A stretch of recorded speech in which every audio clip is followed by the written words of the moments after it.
Bom dia, ouvintes da Rádio Campo Maior, especialmente aos servidores e servidoras do município. Beatriz, minha ajudante de gravação, pessoal da rádio, internautas.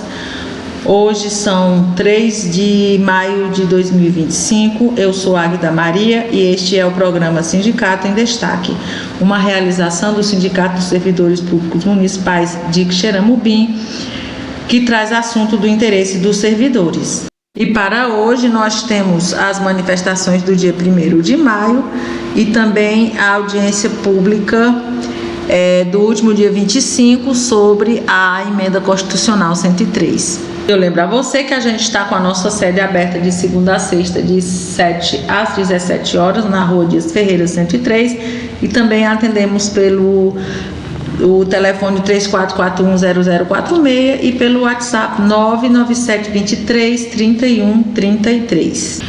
E neste final de mês, no dia 30 de abril, a Prefeitura já iniciou o pagamento da folha de abril. Receberam agente comunitário de saúde, agente de combate a endemias e servidores da educação, como também o QUIPREV pagou a todos os seus segurados. Demais pagamentos, o restante da folha de pagamento, como sempre, fica para o dia 10, Já que estamos falando em pagamento, eu lembro, agora no mês de abril, foi implantado o reajuste salarial do magistério, o reajuste anual. Eu lembro a todos os professores, que peguem o seu holerite, verifiquem a sua referência, se o seu salário está correto. Caso não esteja correto, é preciso notificar o RH da Secretaria de Educação e pedir a correção, viu? Pedir a reposição, pedir aquilo que faltou. Como também o retroativo, vocês devem agora, que foi implantado no salário, todo mundo tem como verificar, de acordo com a tabela salarial e o seu contra-cheque, se está faltando alguma coisa, tanto para pagar do retroativo, que foi pago no mês de abril, quanto do reajuste implantado, nesse mês, na folha nesse mês. Então, fiquem atentos e peçam correção daquilo de algum equívoco, algum erro que tiver acontecido no seu pagamento. Falando em pagamento e falando em erro, falando em equívoco, a Prefeitura, a Secretaria de Educação, ela cometeu um erro muito grave no pagamento do mês de março, Ficaram 11 professores, pelo menos que eu tenha conhecimento, que essa informação quem me deu foi a própria Secretaria de Educação. 11 professores ficaram sem receber a ampliação.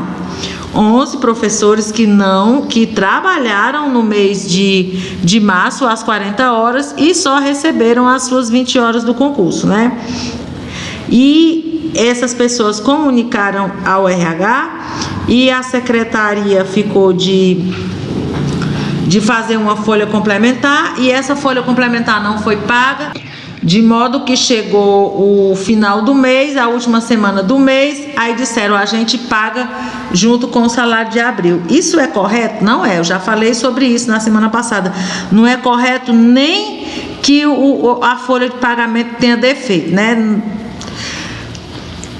Ainda mais segurar o salário do professor, do servidor, seja qualquer função ele tenha, por 30 dias. Aí, de modo que no último dia 30 saiu o pagamento do mês de abril e não veio. Aí ontem, na sexta-feira, eu estive lá na educação com 5 professoras que vieram até mim, falaram comigo e disseram: a gente precisa ir lá na educação. Fui com elas, conversamos com a secretária conversou com o RH, conversou com várias pessoas e ficou de fazer esse pagamento na segunda-feira.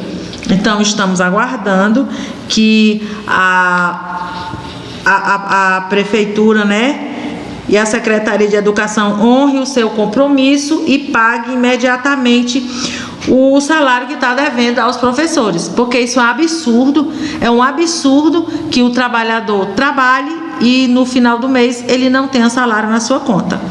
e se ele é do setor público, a obrigação é do ente público pagar, e a obrigação nossa como representante de classe ficar aqui cobrando, denunciando, como estamos fazendo aqui, denunciando essa irregularidade, e já fomos lá na Secretaria de Educação fazer a devida cobrança juntamente com as professoras interessadas, né? Ou parte das pessoas interessadas. Pessoal, lembrando também, já que estamos falando de professores e de ampliação, o prefeito, em março, quando a gente esteve reunido e conversamos lá com o prefeito, ele marcou a reunião para tratar do assunto ampliação definitiva da carga horária dos professores no dia 15 de maio, né? Ele marcou lá com a comissão que representa os professores, né? Marcou por telefone em conversa com a gente.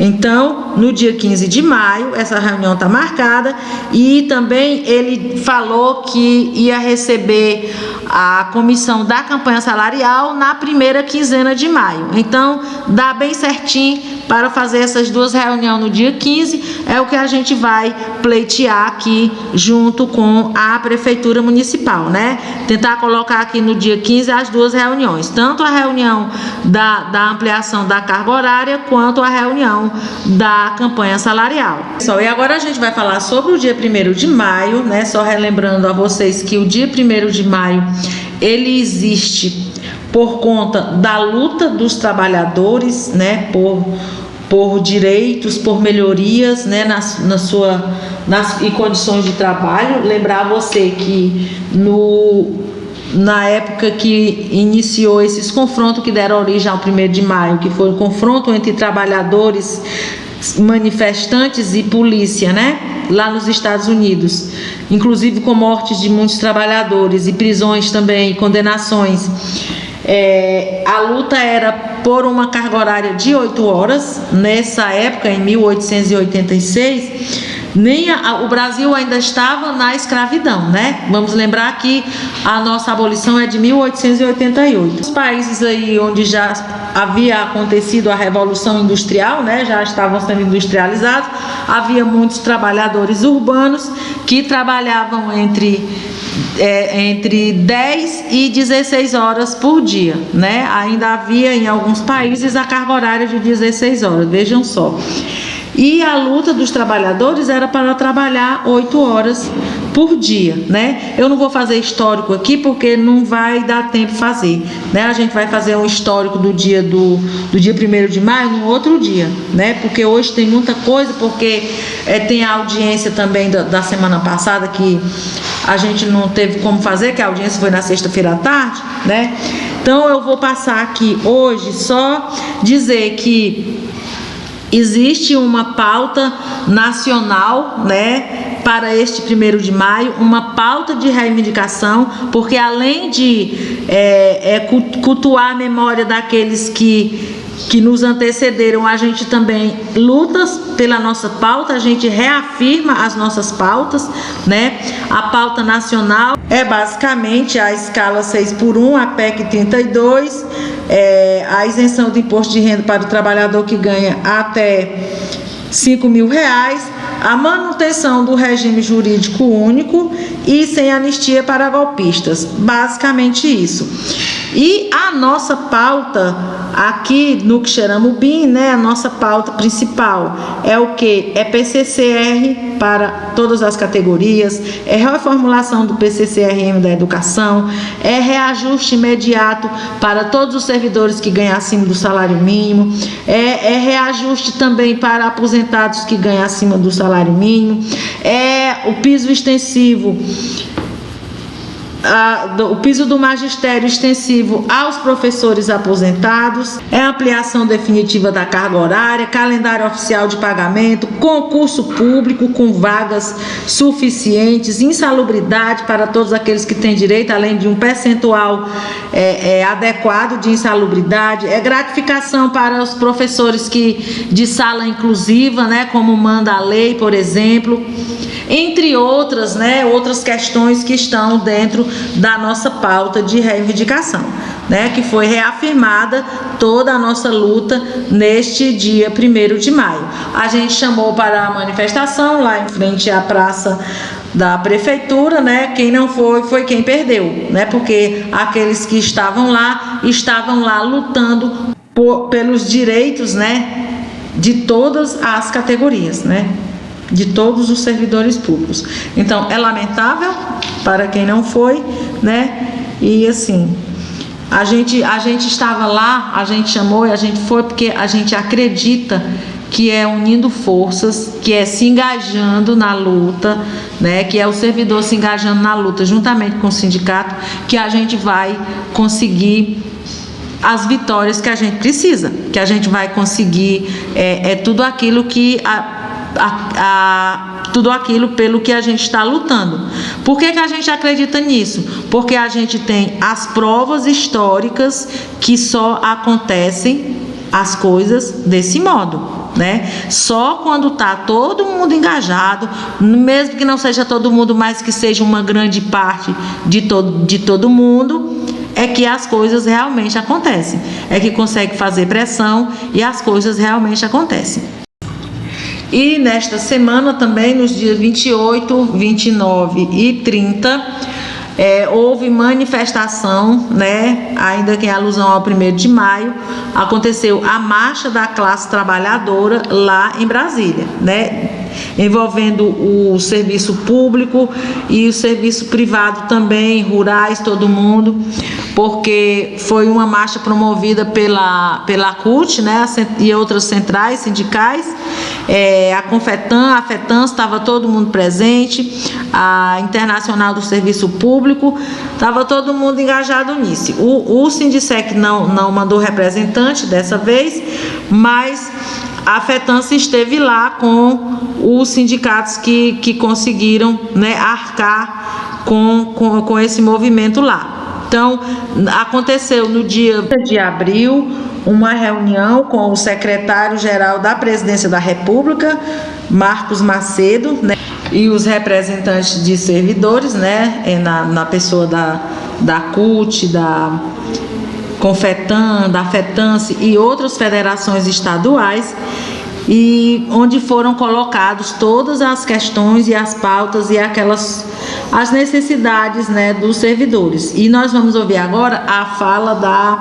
da nossa presidenta da FETANS, a Enedina Soares. Reforçar aqui que já foi colocada a necessidade de uma agenda permanente de diálogo com o governo, né, e os seus ministros, para ver essas reivindicações que estão sendo apresentadas aqui nesse momento de audiência. Então, nós entendemos que os gestores que querem que o governo federal mude, retire janeiro, para ser a data base do piso do magistério, não quer a reeleição do governo Lula. Nós queremos que chegue ao governo Lula que ele não mexa no piso salarial do magistério, não mude a data base, não atenda a essa reivindicação dos prefeitos, mas nós precisamos ter uma carreira mais valorizada e precisamos também discutir as condições de trabalho nas escolas e as condições de aprendizagem. Nós temos escolas que não têm a menor condição de ser escola. Escolas anexas, escolas alugadas, sala de aulas, por exemplo, no Nordeste, no Ceará, muitas crianças e muitos trabalhadores sofrendo com as altas temperaturas, ambientes insalubres para dar aula. Então, a preocupação também é com o financiamento do Fundeb. Depois de 2026, não tem nenhuma previsão de incremento a mais de recursos. Então, nós precisamos que o governo Lula, antes de terminar este mandato, nós queremos que dê rumo de mais investimentos para a educação.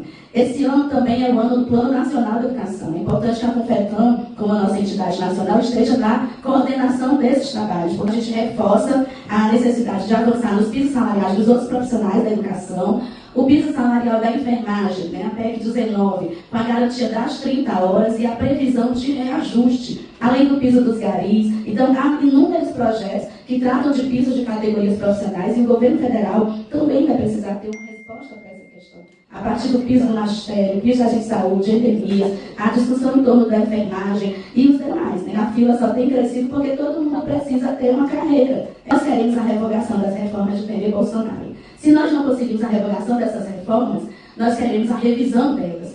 No que trata da reforma da Previdência em especial, Enquanto no INSS, quem ganha um salário mínimo contribui para a Previdência com 7,5%, nós, servidores públicos, na nossa categoria, quem ganha um salário mínimo contribui com 14%. Uma reforma injusta, né, e que nós reforçamos aqui a necessidade da revisão da reforma da Previdência, a taxação dos aposentados é algo inadmissível, e são lutas que a gente unifica aqui com o restante do Brasil, para a gente considerar que quem constrói esse país são os trabalhadores, e nós precisamos, no governo popular, avançar.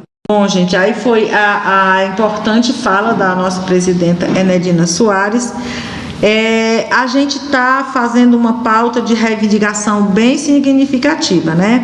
Falta mais adesão dos próprios servidores e para se engajarem melhor e participarem mais das nossas pautas. No último dia 25 de abril, aconteceu na Assembleia Legislativa do Ceará uma audiência pública para debater sobre os impactos da Emenda Constitucional 103 nos direitos previdenciários dos servidores municipais e a luta nos municípios por aposentadoria digna. Aqui são os municípios que têm previdência própria, né, o tal do RPPS. A audiência foi solicitada pela deputada Larissa Gaspar e estiveram lá presentes muitas pessoas convidadas. Tivemos lá falas muito significativas, né, tanto de gente de jurídico como de representantes sindicais, como de servidores que estavam lá presentes. E a gente vai reproduzir aqui duas falas. A gente não pode passar aqui todas as falas porque não dá tempo, até porque a audiência foi quase 2 horas, né? A gente vai reproduzir aqui a fala da nossa presidenta Enedina Soares e o promotor de justiça Cilderlânio do Nascimento.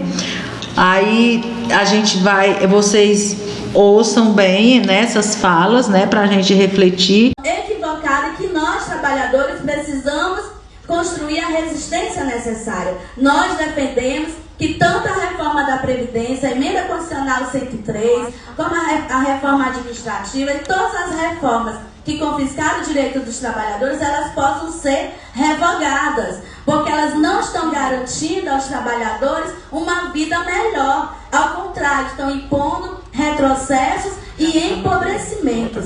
Com a atual regra, os aposentados hoje já têm uma média de renda menor do que a média de renda dos trabalhadores ativos no serviço público municipal.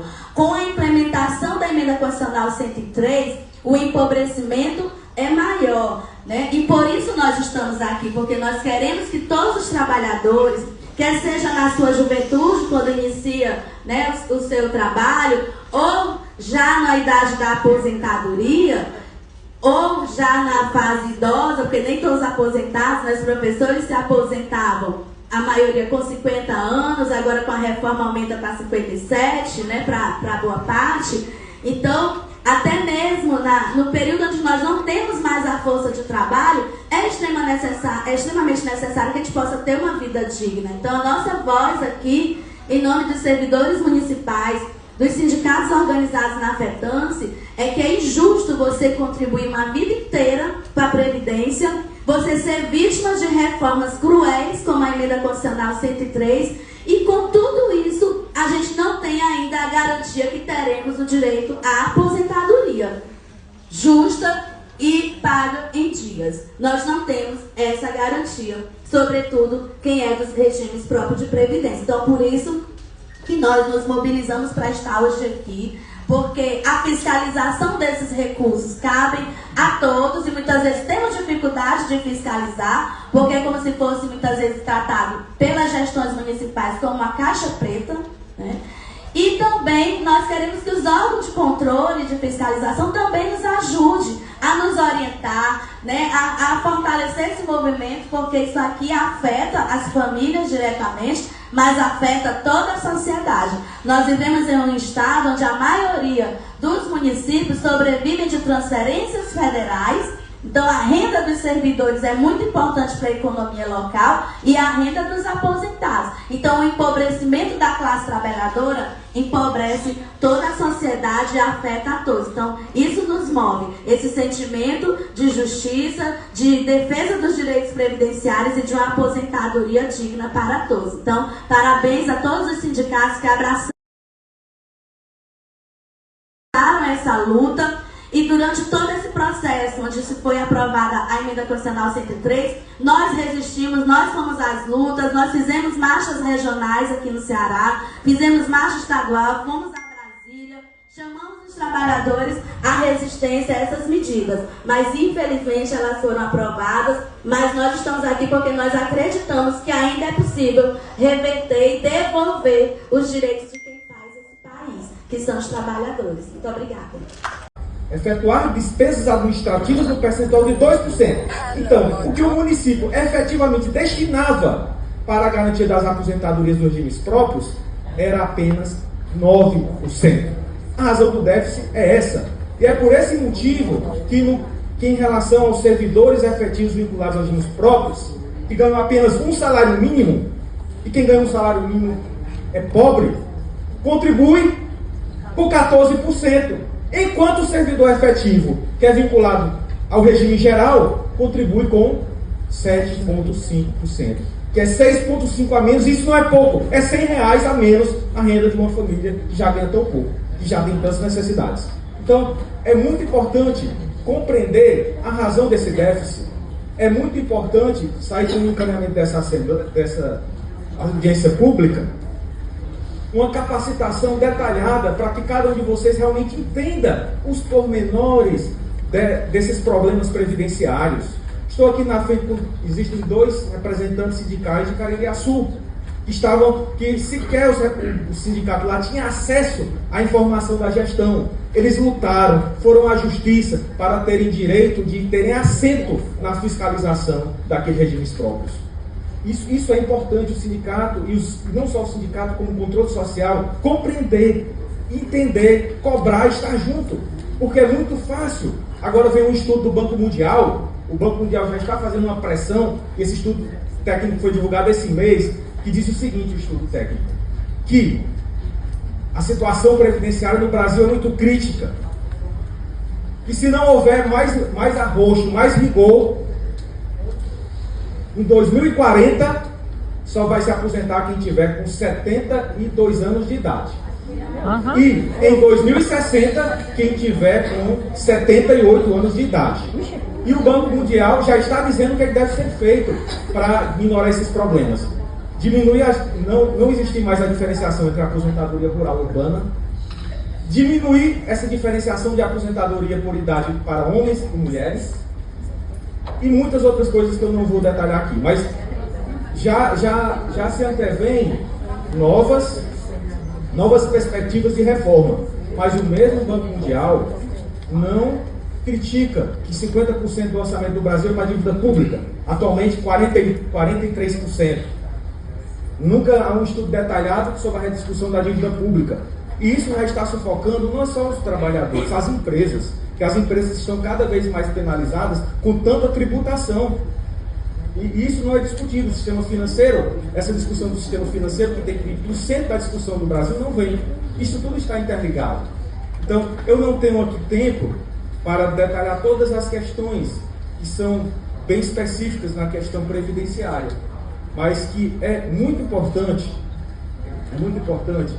que os senhores e as senhoras atentem, estudem a questão previdenciária, porque enquanto vem um aumento que não é coberto pelas regras da legislação, vem uma taxação previdenciária que não tem parâmetro em qualquer outro lugar do mundo. Porque você sabe por que a reforma da Previdência foi uma para a União e determinou que os municípios e estados fizessem as respectivas reformas? O real motivo, vocês sabem qual é? Porque o Congresso não teria coragem de dizer: vamos taxar quem ganha um salário mínimo com 14%. O Congresso Nacional não teve essa coragem. Então ficava para cada poder público nos municípios. E tem município, pessoal, que por más aplicações nos investimentos, teve município que chegou a perder em aplicações do mercado financeiro 50 milhões de reais. E municípios que não são os maiores municípios, mas que chegaram a ter, eu não vou citar um município, porque o objetivo aqui não é jogar luzes sobre determinado município, mas que há perdas de investimentos em diversos municípios. Daí que um dos principais projetos nossos foi cobrar maior transparência para que nós tivéssemos acesso ao diagnóstico daqueles municípios. E pasmem, acreditem, mesmo após a reforma da Previdência, que se exigiria maior compromisso do poder público, dos 60 municípios que têm regime próprio, há 13 municípios que não repassam contribuições previdenciárias há mais de 12 meses. Isso significa que esse dinheiro não é aplicado no mercado financeiro, que não tem rentabilidade. Quando faz o parcelamento, faz com taxa de juros menor do que a meta atuarial, que é aplicada. São questões que eram uma linguagem que vocês deviam ter acesso a uma linguagem mais fácil. E é muito importante ter essa diretriz de encaminhamento. E aqui eu parabenizo a deputada pelo fato de, mesmo não sendo tecnicamente da alçada da Assembleia, quis trazer à luz um assunto que tanto aflige não só os servidores, como a sociedade cearense, que é o que passa muitos desses servidores que têm direito à paridade na lei, mas quando vai requerer a paridade não é garantida. Tem vários casos assim, que a paridade garante-se a paridade, mas quando vai buscar essa paridade, até os que têm paridade, isso não se implementa. Quando muitos cálculos são feitos de forma incorreta e fica sempre os servidores, os aposentados e os inativos discutindo. E é por isso que a reforma da Previdência estabeleceu que isso é uma das regras que eu considero mais duras, quando morre o segurado que contribuiu para a vida toda, a pensionista tem direito a 50%, mas não é da aposentadoria por tempo de contribuição, não. É da aposentadoria por invalidez, que já é bem reduzida.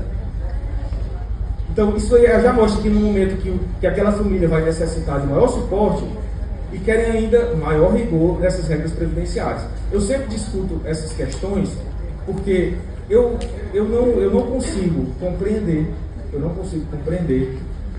problema previdenciário existe, o envelhecimento está cada vez mais acelerado, está. Então, se está ocorrendo tudo isso, o poder público tem que cumprir os seus deveres. O poder público tem que repassar as contribuições previdenciárias. O poder público não precisa contratar uma empresa de consultoria para recuperação de compensação previdenciária, que já há recomendação do Conselho Nacional da Previdência Social que esse serviço é rotineiro e que basta extrair do sistema informação e não precisa se pagar para esse serviço de compensação previdenciária. Então são várias questões que eu até estou aqui num atropelo de informações, que estou tentando trazer o máximo de informações possível. Então agradeço a oportunidade para ouvir o público. Eu encerro minhas palavras e uma boa tarde a todos. Ouvindo aí as falas, né, da nossa presidente da FETANSA, Medina Soares, e o promotor de justiça, doutor Silderlânio, a gente percebe, né, porque as previdências do município, assim como o nosso QUIPREV, estão em dificuldades, né? Além de tudo que ele falou, teve uma coisa que ele não falou, que é o fato de muitas das prefeituras não repassam direitinho o que elas têm a obrigação de repassar todo mês. Aí vão fazer negociação da dívida, aí depois fazem uma renegociação, de modo que pelo menos, por exemplo, o nosso QUIPREV tem vários e vários parcelamentos de renegociação, de pagamento de dívida atrasada e por aí vai. A gente sofria muito também com a falta de acesso, mas a gente conseguiu acesso no assento do conselho, né? Já temos esse acesso. Aí agora sofremos com o medo do futuro, né? Porque o QUIPREV é uma previdência quebrada, é a previdência mais antiga do estado do Ceará, mas a gente sabe que ele não tem o dinheiro que deveria ter, porque ao longo dos anos, desde o final dos anos 50, que não é repassado para o QUIPREV aquilo que o QUIPREV tem direito de receber. Ninguém sabe nem quanto é que é a dívida da prefeitura com o Quiprev. A gente sabe dos últimos tempos, depois que foi exigido, criadas leis mais para maior transparência, e a gente consegue ter um pouco mais de acesso. Então a gente sabe porque quando os prefeitos não pagam, eles têm que fazer os reparcelamentos, os parcelamentos das dívidas, né? Aí a gente fica sabendo desses parcelamentos, dessas coisas. Mas o antigo, as coisas antigas, a gente não sabe nem como descobrir isso. E quem vai sofrer com isso, quem sofre com isso é o segurado do Quiprev. São os aposentados, né? Eu, por exemplo, que vou me aposentar, aí aposentado sofre com falta de reajuste, sofre com defasagem salarial e por aí vai. Porque não, a Previdência não tem dinheiro. Tem dinheiro sim. Se não tem dinheiro no caixa, tem dinheiro para receber. Porque tem a parte patronal e a parte que é descontada do servidor, que ele paga durante longos anos de trabalho. Então, é uma questão que a prefeitura tem que resolver, né? E a FETANCE vai fazer formação sobre previdências municipais, viu? A gente vai convidar vocês aí para participar dessas formações assim que a gente tiver as datas das aulas, tá bom? O nosso tempo acabou. Uma boa tarde, uma boa semana. Até sábado, se Deus quiser.